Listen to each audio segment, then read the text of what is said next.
बोलती पुस्तके. ज्यांना वाचनाचा नाद त्यांना बोलती पुस्तके घाली साद. आमचं चॅनल सबस्क्राईब करा आणि सबस्क्राईब करायला इतरांनाही सांगा. नमस्कार श्रोते मित्र हो. बोलती पुस्तके सादर करीत आहे ज्येष्ठ साहित्यिक ग वा बेहरे लिखित कादंबरी झुंज, प्रकरण 7. बाबूरावांनी किती पैसा कमावला गमावला, किती व्यवसाय केले आणि कितीतून त्यांना पळ काढावा लागला. किती लोकांना त्यांनी फसविले आणि किती लोकांनी त्यांना फसविले. हे सारेच एक अद्भुत रामायण होऊ शकले असते. मातीच्या शिपायात चैतन्य निर्माण करण्याइतके त्यांच्या शब्दांना मंत्र सामर्थ्य होते. पण तेच शब्द कधीकधी संसार उद्ध्वस्त करणाऱ्या ठिणग्याही बनत. शब्दांच्या सौंदर्यासाठी कुणी होरपळले, कुणी जळून मेले, याचा त्यांना विधिनिषेध नसे. त्यांच्या मनाला फक्त 2च टोके होती. एकाला फक्त तीव्र राग समजत असे आणि दुसऱ्याला स्वार्थ समजत असे. रागाचा झटका ओसरून गेला आणि आपण खरे वकिलाला उगीच दुखावले असे त्यांच्या स्वार्थी मनाला वाटले. त्याने लगेच खसकन फोन जवळ घेतला आणि खरे वकिलांना फोन जोडला. तो परिचित आवाज येताच ते म्हणाले, आबासाहेब, आमचं जरा चुकलं. रागाच्या भरात तुमच्याशी उगीच आम्ही हमरी तुमरीवर आलो आणि त्याच रागाच्या भरात आजच्या चव्हाटात आमच्याकडून एक बॉक्स टाकलेला आहे. पण तो विसरून जा. आमचं चुकलं. जाऊ द्या हो बाबूराव, मी असल्या गोष्टी लक्षात घेत नाही. या असल्या लेखनामुळे माझ्या आयुष्यावर काही परिणाम होणार नाही. तुम्हाला समाधान वाटलं ना, मग भास झालं. समाधान कसलं आबासाहेब, खंत वाटली.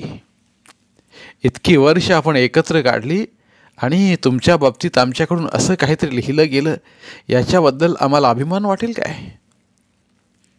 तुम्ही आता सर्व विसरायला पाहिजे एवढ्यासाठीच मी फोन केलाय. नाही बाबूराव, एवढ्यासाठीच नाही तुम्ही फोन केलात. सहजासहजी दिलगिरी व्यक्त करण्याचा तुमचा स्वभाव नाही. जनशक्तीतील मुलाखत त्याला कारणीभूत आहे, होय की नाही? छे, काहीतरीच काय बोलता. अजून मी पेपर वाचले नाहीत. बाबूराव, मी तुम्हाला किती वर्ष ओळखतो. वकिलाला फसवणं इतकं सोपं नसतं. बरं बुवा, आम्ही हरलो, मग तर कबूल. तुमचा स्वभाव मी चांगला ओळखून आहे. हरलो म्हटलं ना, मग सांगा तुमचं त्या मुलाखतीबद्दल काय मत आहे. सांगा. मत काय असणार? तुम्हाला असा कोणीतरी भेटायलाच हवा होता. पण या मुलाखतीत अनेक विधानं बदनामीकारक आहेत असं तुम्हाला वाटत नाही? तुमची बदनामी? बाबूराव, तुम्ही काय बोलताय? हे पहा, मी तुम्हाला कायद्याचा सल्ला मागतोय. या मुलाखतीतील अनेक विधानांबाबतचा खटला करता येईल की नाही ते सांगा. बाबूराव, तुम्ही राग मानू नका, पण आता फुकट सल्ला द्यायचा मी बंद केला आहे.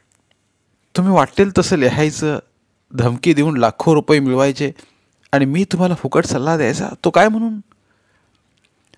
आबासाहेब, मी फुकट सल्ला मागत नाही. तुमची योग्य फी अगोदर देतो, मग तर सल्ला द्याल. बाबूराव, एकदा स्वच्छ सांगतो, तुमचं वकीलपत्र मला स्वीकारायचं नाही. अर्थात सल्ला पण देणार नाही. पण का? माझ्यावर एवढा राग का? ते तुम्ही तुमच्या मनाला विचारा.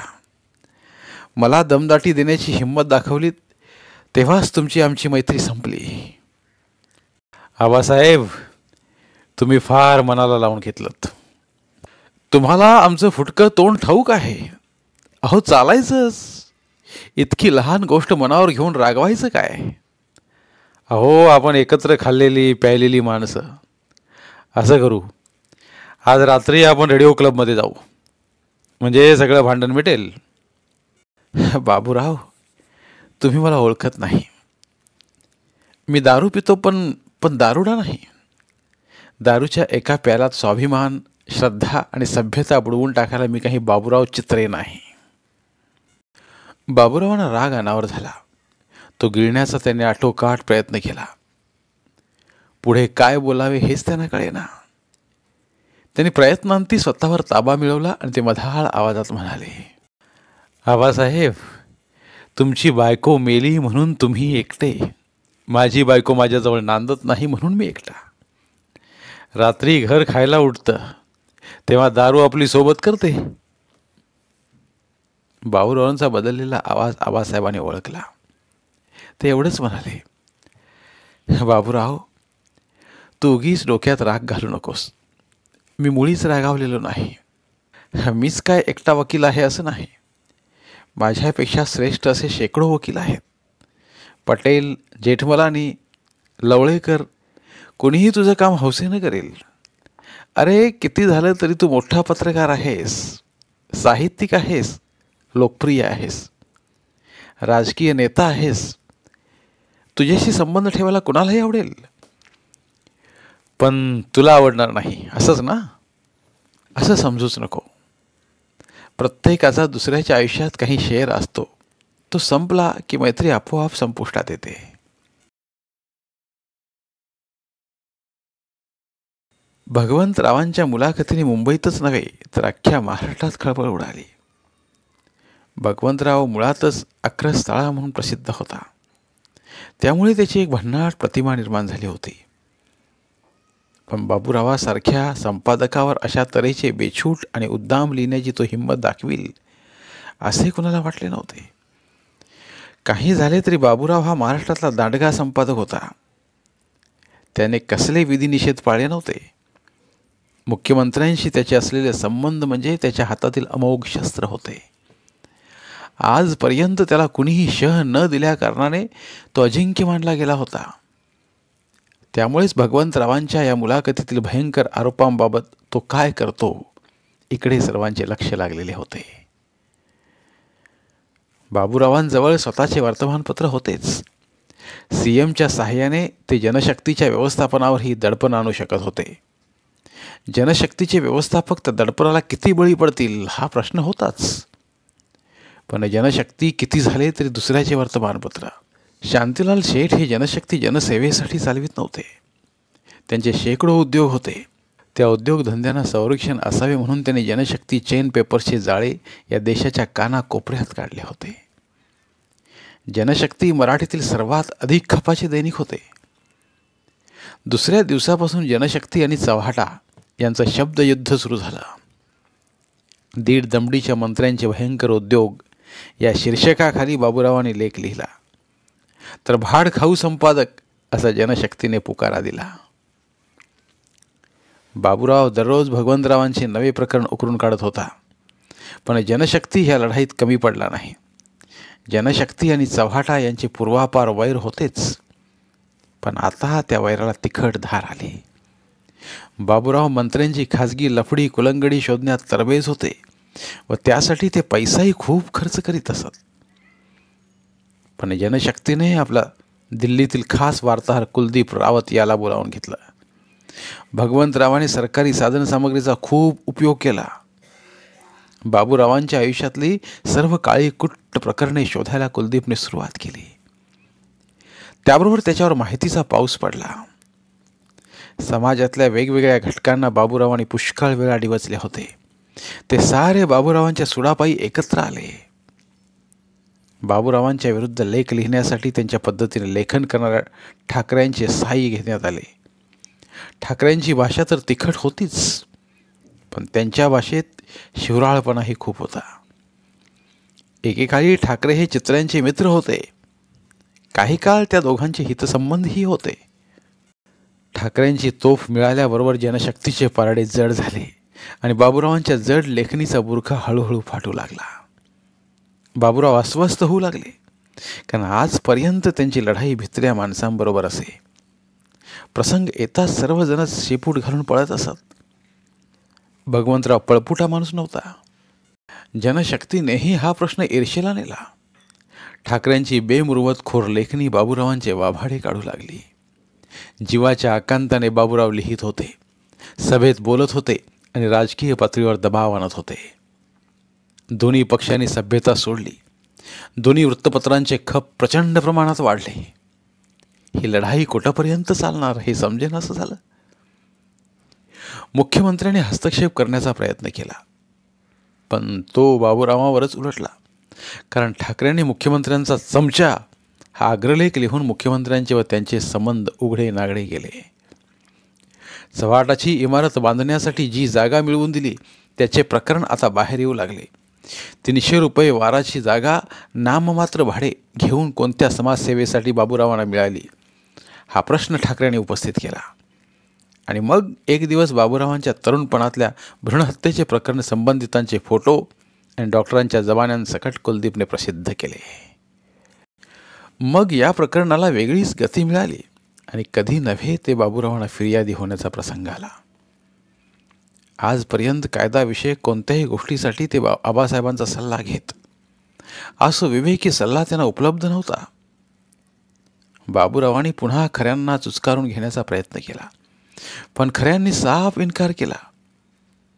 बाबूरावांनी अशाच नामांकित पटेल वकिलांचा सल्ला घेतला.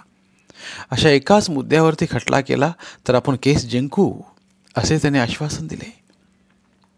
भ्रूणहत्येचा आरोप सिद्ध होण्यासारखा नाही हे बाबूरावांनीही समजत होते. आजपर्यंत आपण होऊन कधी ते कोर्टाची पायरी चढले नाहीत आणि त्यातच त्यांचे यश सामावलेले होते. फिर्यादीला विटनेस बॉक्समध्ये यावे लागते, उलट तपासला तोंड द्यावे लागते आणि आरोपी मात्र सुखासमाधानाने शांत बसू शकतो. आरोप सिद्ध करण्याची सर्व जबाबदारी फिर्यादी पक्षावर असते. गुन्हा करणाऱ्या आरोपीला शपथेवर बोलायचे नसल्याकारणाने तो उलट तपासणीत कधीच अडकत नाही. बाबूरावांचे आजपर्यंतचे सारे यश खऱ्यांच्या उलट तपासणीत असे. पण आज खरे वकील नव्हते आणि आक्रमक उलट तपासणीला त्यांना तोंड द्यावे लागणार होते. आपल्या हजर जबाबीपणाच्या बळावर आपण उलट तपासणीत पुरून उरू या भरवशावर त्यांनी बदनामीचा खटला लावण्याचा पटेलांचा सल्ला स्वीकारला. खटला दाखल झाला. ही वार्ता खळबळीची ठरली. खटला फक्त भ्रूणहत्येबाबतचाच होता, त्यामुळे अन्य लढाई चालूच राहणार होती. परंतु लेखणीवर आता बंधने येणार होती. पुढे कोणकोणते पवित्रे घ्यायचे हे ठरवणे सर्वथा परिस्थितीवर अवलंबून होते. बाबूराव मात्र आत्मविश्वासाने खटल्याच्या तयारीला लागले होते. आबासाहेबांनी वकीलपत्र घ्यावे म्हणून भगवंतराव आणि त्यांचा गट धडपडत होता. परंतु आपली असमर्थता आबासाहेबांनी अनेकदा दाखवून दिली. त्यांना सुद्धा वाटत होतं की बाबूरावाला सुद्धा एखादी चपराक बसावी आणि तो या खटल्यात हरावा. पण ते स्वतः मात्र त्यात गुंतायला तयार नव्हते. याला महत्त्वाचं कारण म्हणजे त्यांचा आणि बाबूरावचा अनेक वर्षांचा स्नेह हेच होय. खटला कोणत्या प्रकारे चालवला तर बाबूराव उघडा पडेल याचे आडाखे त्यांनी बरोबर मांडले होते. त्यांच्याच तालमीत तयार झालेला अक्षय कुमार त्याच रस्त्याने खटला चालवेल याबद्दल त्यांना खात्रीही होती. ते खटला कसा कसा पुढे सरकतो इकडे लक्ष देऊन होते. त्यांचा आज असलेला असिस्टंट टिप्पणीस याला त्यांनी सर्व कामे सोडून या खटल्याच्या प्रत्येक क्षणाला साक्षी राहण्यास सांगितले. बाबूरावांनी खटला जरी मर्यादित स्वरूपाचा केलेला असला तरी फौजदारी खटल्यात ती मर्यादा पाळली जातेच असं नाही. शिवाय मॅजिस्ट्रेटच्या मर्जीवरही पुष्कळ गोष्टी अवलंबून असतात. ज्या मॅजिस्ट्रेटच्या पुढे या खटल्याची प्राथमिक चौकशी होणार होती त्या तांबे मॅजिस्ट्रेटबाबत कसलाच भरोसा देता येणार नव्हता. हा माणूस बुद्धिमान होता पण तापट होता. त्याबरोबर इतक्या मोठ्या लोकांच्यातील झगडा चालवताना अगदी कायद्यावर बोट ठेवून हा खटला चालवणे गैरसोयीचे असते. एकेका माणसाच्या काही प्रवृत्ती असतात. कुशल वकील न्यायासनावर बसलेल्या मॅजिस्ट्रेटचे मानसशास्त्र लक्षात घेऊन आपले पवित्रे ठरवितो. अक्षय कुमार संचेती या कामात कितपत यशस्वी होईल याबद्दल आबासाहेबांच्या मनात शंका निर्माण होई. खटला दाखल झाला. त्यात भगवंतराव, त्याचा भाऊ शांतीलाल शेठ व जनशक्तीचा संपादक या चौघांनाही आरोपी करण्यात आले होते. प्रत्येकाने वेगवेगळे वकील दिले होते. चौघाही आरोपींना कोर्टाने पहिल्याच तारखेला एक्झम्पशन देऊन टाकल्या कारणाने आरोपी पाहण्याचे जे कुतूहल असते तेही संपुष्टात आले. नाहीतरी आरोपीला प्रत्यक्ष काहीच काम नसते. रोजच्या रोज वकिलांची आणि आरोपींची झालेल्या कामाधामाबद्दल चर्चा होऊन वकिलाला सूचना मिळाल्या म्हणजे संपलं. कारण नसताना कोणी मुदती मागणेही शक्य नव्हते आणि मॅजिस्ट्रेट तांबे त्या देणेही शक्य नव्हते. 2-1 महिने समन्स लागणे, प्राथमिक चौकशी होणे, एक्झम्पशन मिळणे, नकला करणे या साऱ्या सव्यात केले. असेंब्लीत यासंबंधी प्रश्नोत्तरे झाली. व्यक्तिगत बदनामीच्या प्रकरणात सरकारला काहीही म्हणायचे नाही असे मुख्यमंत्र्यांनी जाहीर करून टाकले. सागाच्या अफरातफरीचे प्रकरण विरोधकांनी ताणून धरण्याचा प्रयत्न केला, पण खुद्द भगवंतरावांनीच त्यासंबंधी उत्तर दिले.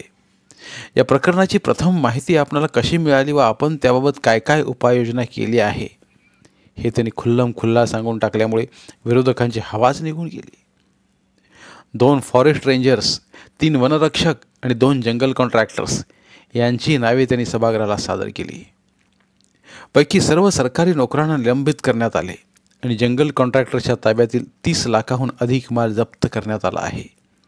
ही माहिती सभागृहाकडे असल्यामुळे हे प्रकरण विझल्यासारखे झाले. बाबूरावांच्या आमदार मित्रांनी व गणपतराव पाटील, सुभानराव जाधव यांनी या प्रकरणी वनमंत्र्यांवर आरोप केले व चव्हाटा वृत्तपत्राचा संबंधित अंक सभागृहात हजर करण्याची संमती मागितली. ही संधी साधून आपल्या मुलाखतीतील बाबूरावांच्या गलिच्छ पत्रकारितेवर भगवंतरावांनी हल्ला चढविला. खोट्या आणि विकृत बातम्या देऊन लोकप्रिय असणाऱ्या लोकप्रतिनिधींचे चरित्र हनन करणं आणि दमदाटी करून पैसे मिळवणं हा बाबूरावांचा नित्याचा उद्योग आहे असे त्यांनी सभागृहापुढे निवेदन करताच विरोधकांनी गिल्ला केला. मग बाबूरावांनी त्या प्रकरणाचा स्फोट करू अशा वल्गना केल्या होत्या, पण प्रत्यक्षात ती कोणतीही प्रकरणे उघडकीला आणली नाहीत. अशा 6-7 प्रकरणांचा भगवंतरावांनी नावानिशिवार उल्लेख केला. एखादे प्रकरण हाती आले की बाबूराव आपण त्या भयानक प्रकरणावर उद्याच्या अंकात लिहिणार असे जाहीर करतात. आपली बदनामी टाळावी म्हणून संबंधित माणसे बाबूरावांना पैसे देऊन त्यांचे तोंड बंद ठेवतात. या त्यांच्या आरोपाबद्दल सभागृहाच्या बाहेर हे आरोप करून पहा असा विरोधी आमदारांनी गिल्ला केला. त्याबरोबर तितक्याच तीव्रतेने उसळून भगवंतराव म्हणाले, हे आरोप मी जाहीरपणे करणारच आहे. तोपर्यंत विरोधी पक्षीयांनी वाट पाहावी. पण ती प्रकरणे सरकारच्या कक्षेबाहेरची आहेत, निदान माझ्या खात्याच्या कक्षेबाहेरची आहेत. ज्या सागाच्या संदर्भात चव्हाटा या पिवळ्या पत्राने माझ्यावर आरोप केले आहेत त्या प्रकरणात मी, माझे खाते आणि माझे सरकार संपूर्णतया निरपराधी आहोत. कदाचित संबंधित जंगल कंत्राटदारांकडून पैसे उकळता यावेत म्हणून चव्हाट्याच्या संपादकांनी हा सापळा उभारला असेल, पण कोणाच्याही लक्षात येण्यापूर्वीच वन खात्यातील जबाबदार अधिकाऱ्यांनी उपाययोजना केली. त्याबद्दल त्यांचं अभिनंदन केलं पाहिजे. धन्यवाद. उर्वरित कादंबरी पुढील भागात.